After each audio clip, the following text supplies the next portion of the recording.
très rapidement, on savait qu'on voulait faire un film très décalé, léger et dans la comédie et vraiment pousser le curseur, en tout cas aller loin dans la dérision et tout ça.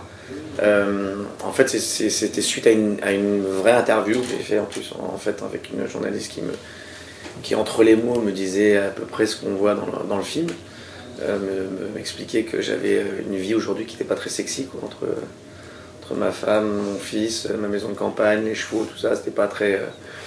Donc voilà, donc sortant de là, j'ai eu une discussion, on était dans la rue avec Rod et je lui expliquais je racontais cette interview et aussi un sujet d'un film que je voulais faire avant, il y a très longtemps, qui était un peu dans le même genre que I Am Not There, le film de Casey Affleck, et que j'avais laissé tomber parce que justement ce film était sorti.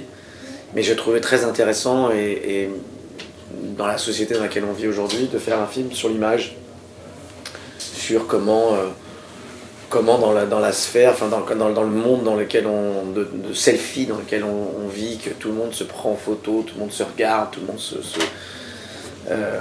se prend en photo et tout ça. Je trouvais intéressant de faire un film sur soi-même et sur l'image que les gens ont de nous. Et l'idée c'était vraiment de tourner comme un docu-fiction, c'est-à-dire que et dans la musique, et dans la mise en scène, dans l'image, dans tout, l'idée c'était vraiment de commencer caméra à l'épaule, dans cette lumière un peu réaliste, avec une mise en scène vraiment très simple, et puis au fur et à mesure, avec une musique très dissonante, déstructurée, et puis au fur et à mesure qu'on avance dans le film, on rentre dans la fiction, c'est-à-dire qu'on passe vraiment du docu à la fiction et on rentre vraiment dans des plans tout d'un coup léchés avec des plans de steadicam, des plans de grue, des travelling, et la musique tout d'un coup s'accorde et devient une vraie musique orchestrée et de montrer tout ça en fait n'est qu'une blague, en fait tout ça n'est qu'une fiction, et arrêter de croire tout ce qu'on vous raconte, et que enfin voilà, c'est aussi cette idée-là aussi dans laquelle on s'est amusé dans le film, quoi. Bonsoir. Quand je vais dire à ma mère que je vous ai rencontré, elle va être comme une dingue, quoi. Ah ouais. Je vous souhaite une longue et belle fin de carrière. Salut. Merci, au revoir. Petit connard.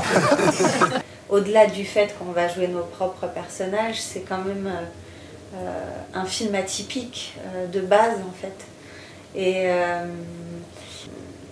mais je crois me souvenir que la première fois que j'ai lu le scénario, je l'ai vraiment lu comme une histoire, sans jamais... en me demandant si l'histoire tenait la route et si c'était quelque chose qui était qu'on pouvait partager de manière universelle quelque part, parce qu'on aborde des thèmes qui sont effectivement intéressants, surtout le thème de l'image, parce que c'est une image à plusieurs niveaux, l'image qu'on a de soi, l'image qu'on renvoie, l'image qu'on a des autres.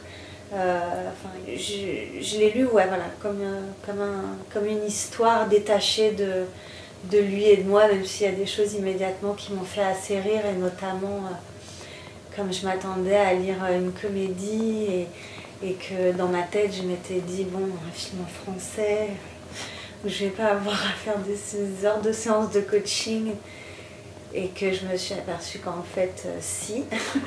Donc c'était la première chose qui m'a ramenée, disons, à moi, mais sinon c'était vraiment je le lisais comme un regard différent, parce que je sais que c'est une version 1, disons, et que le scénario va beaucoup évoluer. Enfin, en tout cas, son avis m'apporte beaucoup, en fait, souvent, très souvent d'ailleurs, sur tous les derniers films qu'on a pu faire ensemble, ça m'a beaucoup apporté. Et après, par rapport à son investissement dans le film, moi je trouve ça hallucinant, et j'ai encore du mal à croire qu'elle a accepté de jouer ça et d'aller aussi loin. Et je pense que c'est sa force en tant qu'actrice d'oser aller dans des rôles et dans des univers différents, et sans forcément se soucier de l'image justement qu'elle va pouvoir renvoyer ou quoi que ce soit. Je trouve que c'est assez couillu pour le coup de sa part. Gaspard Ulliel, Pierre Niney, c'est un peu la nouvelle génération. Ils sont un peu ce que vous étiez à l'époque.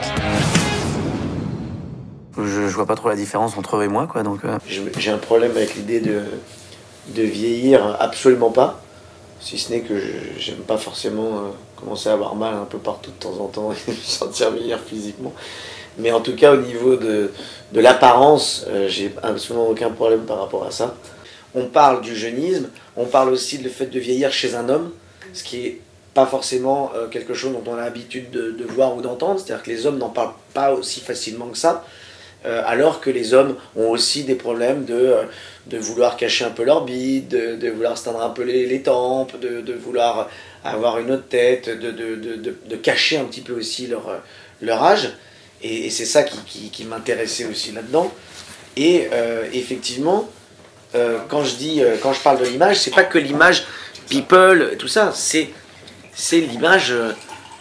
c'est effectivement la crise de la quarantaine et c'est comment on se voit vieillir et comment on accepte ou pas de vieillir. Et pour moi, et c'est la satisfaction que j'en ai quand j'ai vu là, les quelques projections qu'on a pu faire et les réactions qu'on a pu entendre, des gens qui n'ont rien à voir avec le métier du cinéma et qui se projettent totalement dans le personnage et qui s'identifient en tout cas complètement dans le personnage. Salut mon pitou! Je comprends pas trop comment vous me voyez, là, vous vous trompez. Hein. Allez, bonne nuit, mon amour. Sous prétexte qu'on est en couple, ça veut dire qu'on baise plus? Et je la baise, moi, ma femme. C'est que ce soir, je vais te baiser comme une bonne grosse salope, toi. Non, mais c'est une phrase de dialogue pour une scène que j'ai demain. Non, mais tout était écrit. Non, mais tout était écrit. C'était un film qui était assez complexe, dans le sens où moi, je devais jouer aussi le personnage principal. Et donc j'ai eu la chance d'avoir Rodolphe qui est co-scénariste mais aussi cadreur et qui du coup était un peu mon regard et qui permettait sur le tournage aussi donc, tout était vraiment préparé en amont au niveau mise en scène, c'est-à-dire vraiment on avait fait tout le découpage avant, mais aussi les dialogues et les textes. Des gens comme Johnny par exemple, a très bien compris le principe du film et là où on voulait aller. Et c'est vrai que c'est quelqu'un qui, pour le coup, Johnny a vraiment vécu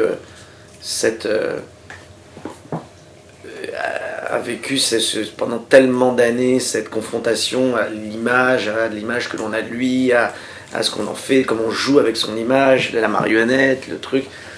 Et c'est quelqu'un de tellement intelligent et tellement au-dessus finalement de tout ça. C'est-à-dire qu'on se rend compte qu'il est... On peut penser des fois qu'il est détaché parce qu'il ne comprend pas, mais il comprend très très bien. Et il s'en fout juste royalement. Et pour le coup, alors lui, il est vraiment rock. Mais là, je suis pas rock, hein? Je suis pas rock, là. Qu'est-ce qui t'arrive?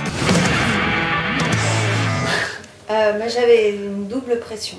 J'avais la pression du fait que c'était le film de mon homme, donc il fallait que j'assure. Et aussi, Guillaume a écrit un texte de base hilarant en québécois, mais il voulait que ce soit vraiment du pur québécois. Et donc, il a demandé à quelqu'un d'écrire, de faire l'adaptation, disons, québécoise de ce texte. Et ce quelqu'un, c'était Xavier Dolan. Donc, voilà, pour qui j'ai une admiration, voilà, j'ai une admiration sans borne pour ces deux artistes.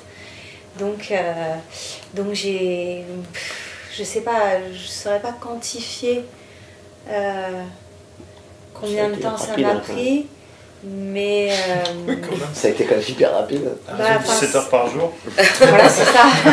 C'est-à-dire que bon, quand je m'y suis mise, quand j'ai trouvé la bonne personne, sont des séances de coaching, disons, avec elle, mais après c'est un peu constant. Déjà, il fallait que je comprenne le texte, parce que je comprenais rien, ce qui était le but, mais et puis après, de toute façon, à partir du moment donné où je me lance dans un accent, c'est vrai que, alors je ne le dis pas à voix haute tout le temps, mais c'est vrai que là où il y a une espèce de similitude avec la vie et entre la vie et le film, c'est que ça va être un peu constamment dans ma tête.